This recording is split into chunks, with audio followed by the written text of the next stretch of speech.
Georgine was once full of potential, poised to become a renowned movie star in the future. However, fate had something entirely different in store for her. One fateful day, just steps away from reaching her home, she vanished without a trace.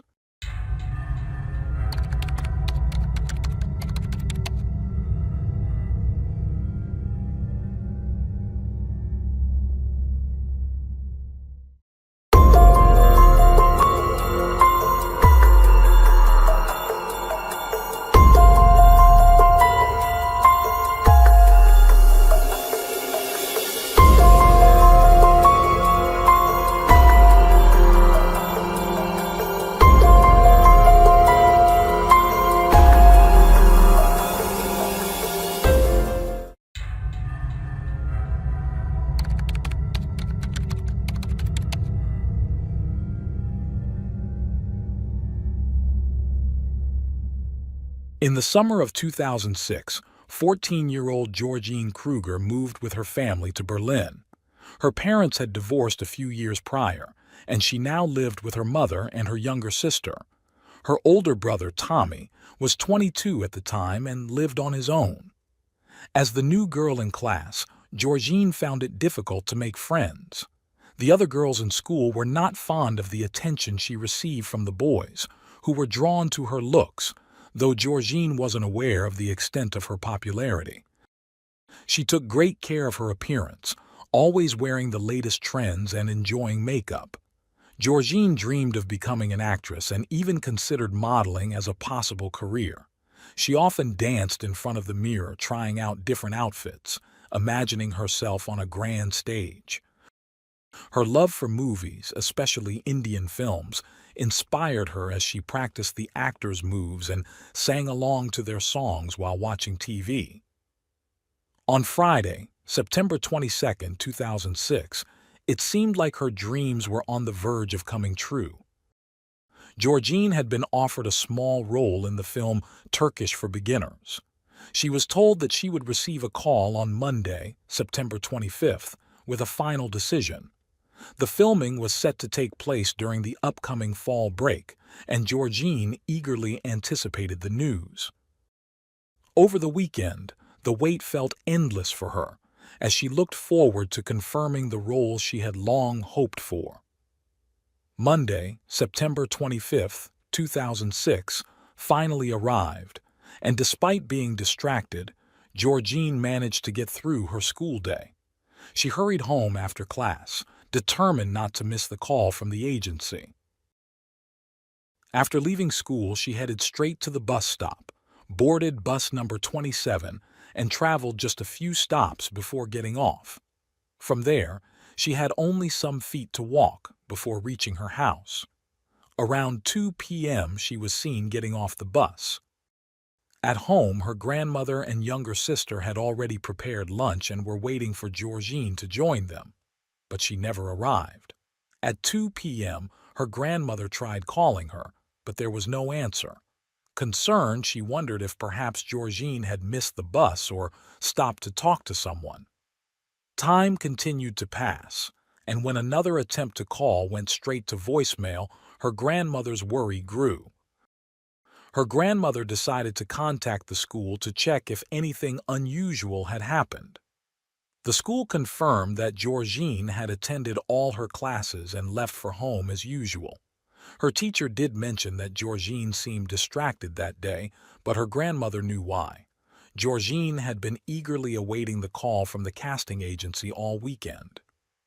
As more time passed, her grandmother grew increasingly anxious.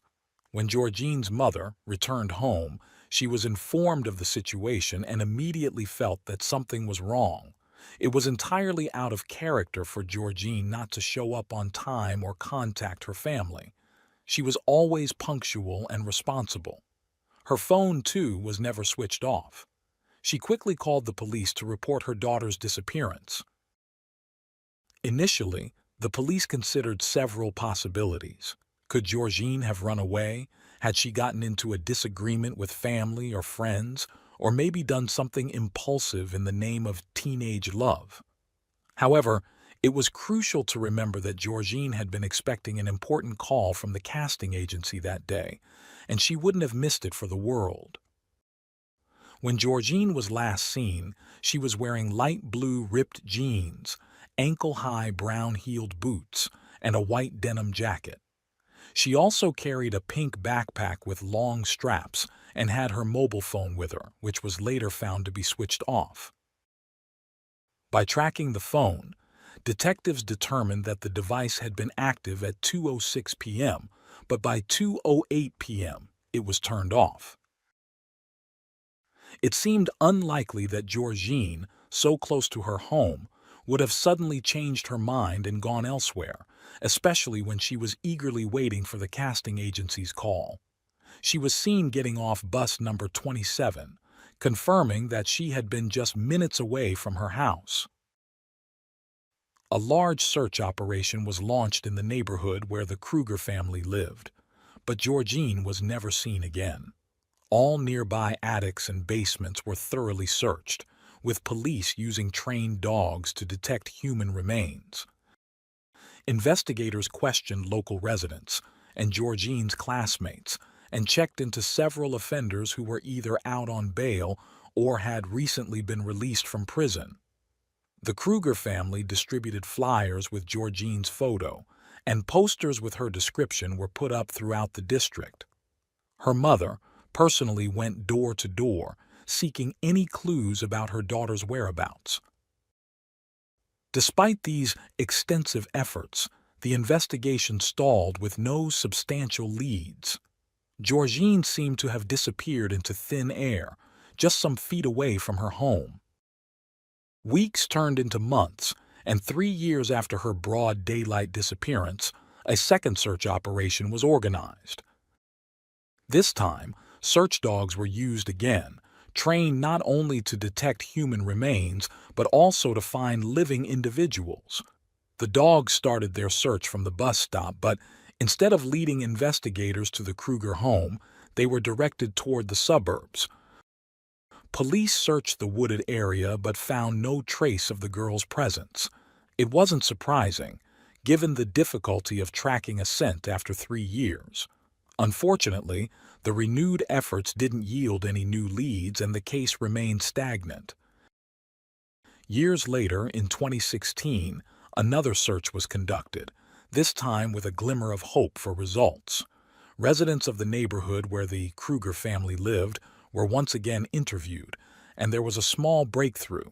Neighbors recalled a 30-year-old unemployed man who had lived in the area. He spent hours on his porch, watching teenagers pass by, seemingly enjoying the view. He was frequently seen engaging young girls in conversation, often saying inappropriate things and asking provocative questions, like whether they had ever been with boys, hinting that he could help them with such matters. This man, identified as Ali, was known to try to downplay his age and present himself as younger in order to win the attention of teenage girls. Although the girls didn't fear him, they found him odd and kept their distance, which made the neighbors take notice of his behavior. Ali lived in the same apartment complex as the Kruger family. He had 3 children and lived with his wife. Unemployed and struggling with debt, he took on odd jobs and relied on social benefits to make ends meet. Despite his financial struggles, Ali had a fascination with luxury cars and fashion, even though he could only dream of owning them. When he wasn't watching the girls, Ali would spend his free time in a Turkish cafe located in the ground floor of the apartment building, meeting with acquaintances. Though he didn't have close friends, he regularly interacted with locals. The police paid close attention to the testimony about his suspicious behavior and checked his criminal history. In 2011, Ali had been involved in a violent incident where he lured a 17-year-old neighbor into his basement. The girl had been walking home with a friend when Ali, standing on the porch of his house, offered her a new mobile phone.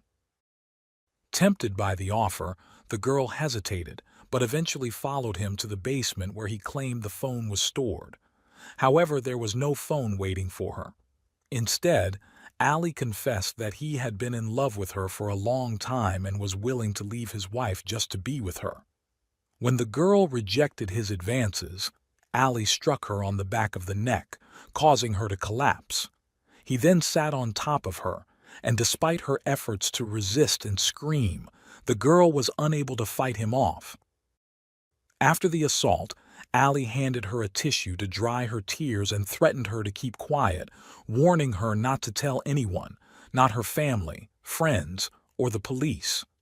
The girl nodded in agreement, but once she escaped the basement, she headed straight to the police station and reported everything, pointing directly to Ali. She also gave a detailed description of the basement, mentioning specific details that confirmed her story. According to her, the basement looked more like a personal hideout where Ali spent his free time, rather than a cluttered storage space. In 2012, Ali was sentenced to a 1.5 years of probation for assaulting the 17-year-old girl, along with charges of bodily harm. During his trial, Ali claimed that the girl had asked for a mobile phone and followed him voluntarily.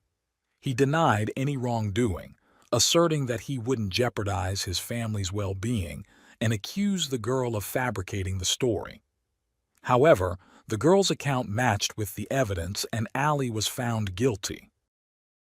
This case bore eerie similarities to Georgine's disappearance. Both girls had been returning home after school and vanished in the same area where Ali had previously attacked another teenage girl. According to the phone data, Georgine disappeared just down the street from where Ali lived. Georgine would have had to pass by Ali's door in any case. Could Ali have intercepted her somehow? The issue was that the search dog showed no interest in the basement of Ali's house, and detectives lacked specific evidence. No witness statements, no DNA, nothing concrete to tie him to the crime. The only notable detail was that on the day of Georgine's disappearance, both her phone and Ali's were detected in the same area. While this could suggest they were together, it might simply indicate that they lived on the same street. Interrogating Ali seemed futile without substantial proof, as he would likely deny any involvement in Georgine's disappearance. As a result, the authorities decided to use a rather unconventional strategy. They began monitoring Ali's phone calls. Over weeks of surveillance, they discovered that Ali had financial troubles. He was gambling and owed a significant amount. The police decided to exploit this weakness. Instead of engaging in a long-term, costly operation, they chose to infiltrate Ali's circle. An undercover officer was assigned to the case. His mission was to gain Ali's trust and gather any information related to Georgine Kruger's disappearance. Posing as a successful businessman looking to open a car wash in Berlin, the officer introduced himself at the Turkish cafe Ali frequented. The cafe, conveniently located in the same building where Ali lived, became the perfect spot for the officer to establish contact with the suspect. The operation was expected to take time, as any sudden move could arouse Ali's suspicions. The officer gradually became familiar with the cafe regulars, sharing his story about wanting to start a car wash business in the area. He mentioned he was looking for a manager with a good salary, which piqued Ali's interest, especially given his financial struggles. Soon the officer and Ali became inseparable. They even took a business trip to Frankfurt together, deepening their bond. Ali began to believe that his life was about to change, envisioning himself as the manager of the new car wash. Ali tried to present himself as a respectable man, eager not to lose out on the lucrative job opportunity. Ali thought that if everything went according to plan, his financial troubles would be over, and he could finally afford the lifestyle and luxury cars he had always dreamed of. Despite the developing friendship, the case of Georgine made no progress. To move things forward, the authorities introduced another undercover agent, codenamed Susie, into the operation. According to the cover story, Susie was the officer's girlfriend. Her role was to grow close to Allie's wife in hopes of gathering information. Over time, they became close friends, and the two couples often spent time together, hosting parties and even going on vacations. However, even with this deepening connection, the case remained cold, with no evidence linking Allie to Georgine's disappearance. Ali's sister began to grow suspicious of the undercover agents. She felt that they had not entered her brother's life by chance and was skeptical of their motives. She even noticed that they didn't seem like a genuine couple. If Allie had paid attention to his sister's concerns, the situation might have played out differently. However, he was too focused on his potential future as a business manager to listen to anyone. Realizing that Allie was determined to maintain his image in front of his supposed employer, the investigators brought another undercover agent into the operation, the officer's cousin, who had a criminal past. According to the cover story, the cousin was involved in shady activities and was willing to commit crimes. The authorities hoped that by associating with someone willing to break the law, Allie might open up and reveal critical information. With no physical evidence to rely on, they could only hope for a confession. The cousin and Allie quickly bonded, beginning their friendship with a visit to a brothel. Despite initially trying to maintain an image of loyalty to his wife, Allie soon abandoned his principles. The cousin paid for the encounter out of his own pocket, explaining that he had earned the money illegally, which allowed him to spend it freely. This approach revealed two sides of Allie, one as a family man who wanted to work hard for his future, and another as a carefree partier for whom his wife and children were not an obstacle to indulgence.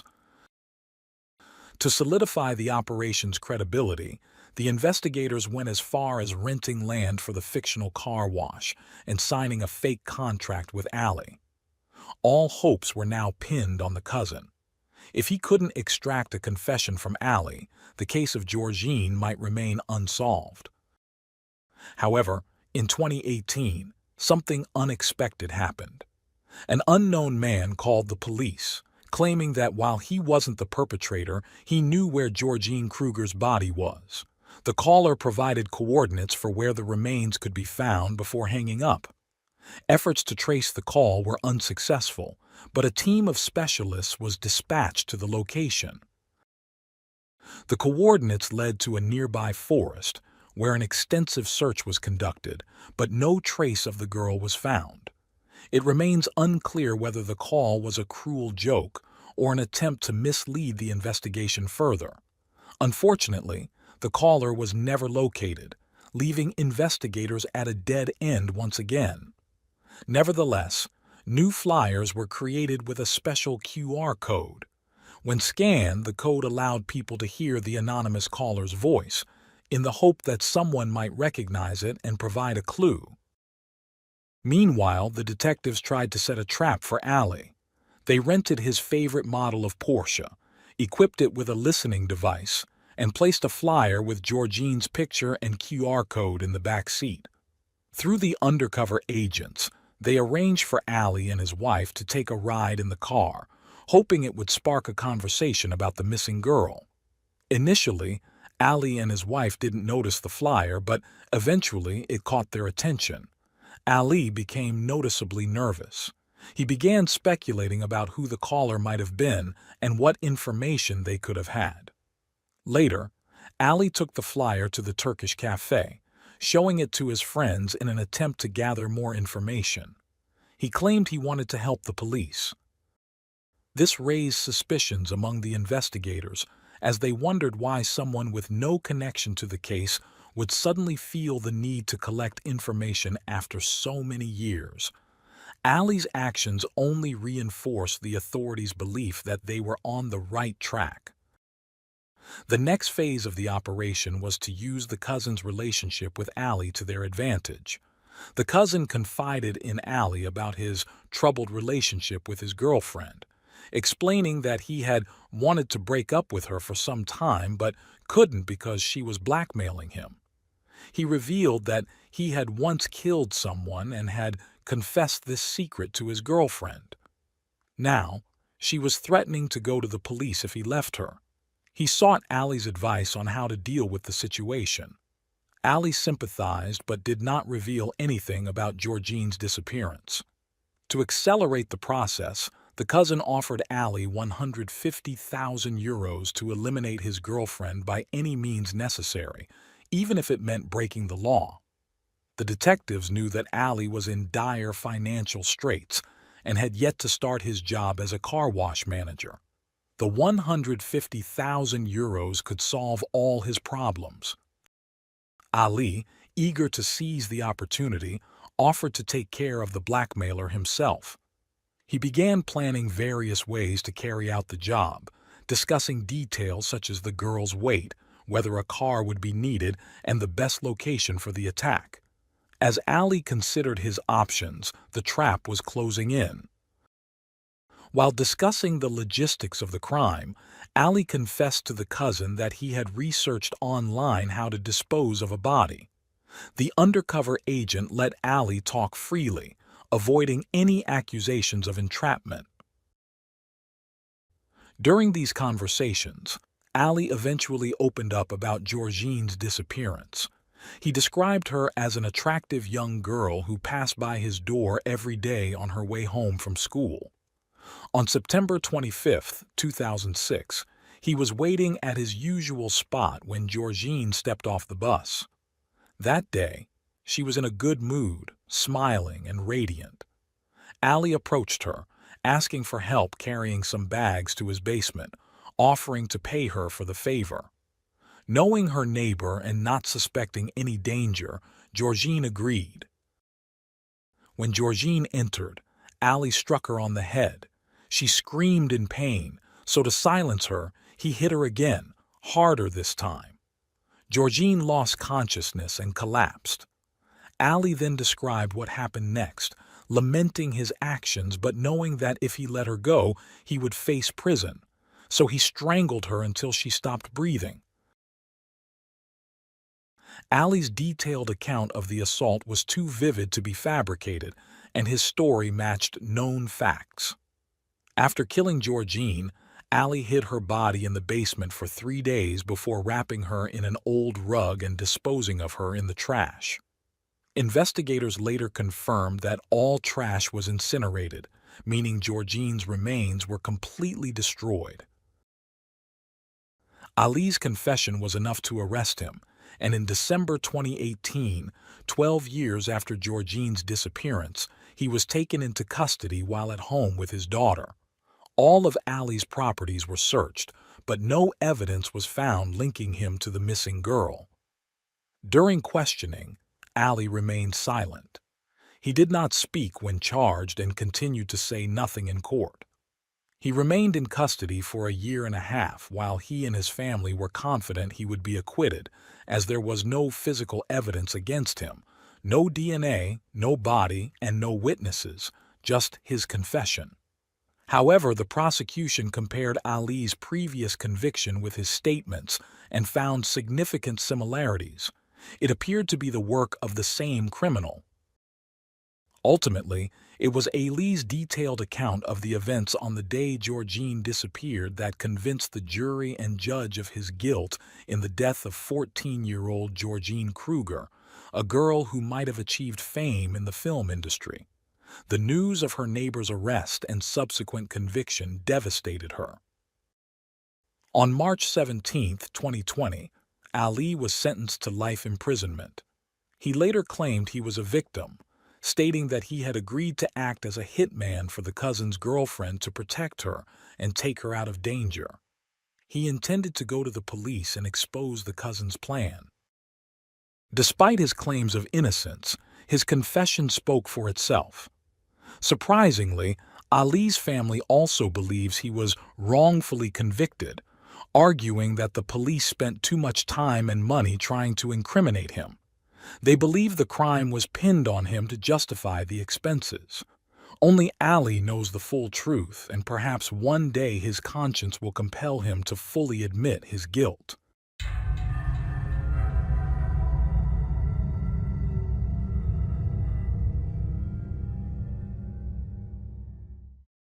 Thanks for tuning in to Unreal True Crime.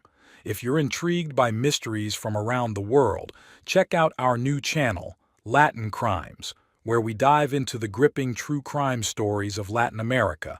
Don't miss out. Subscribe now for more thrilling investigations.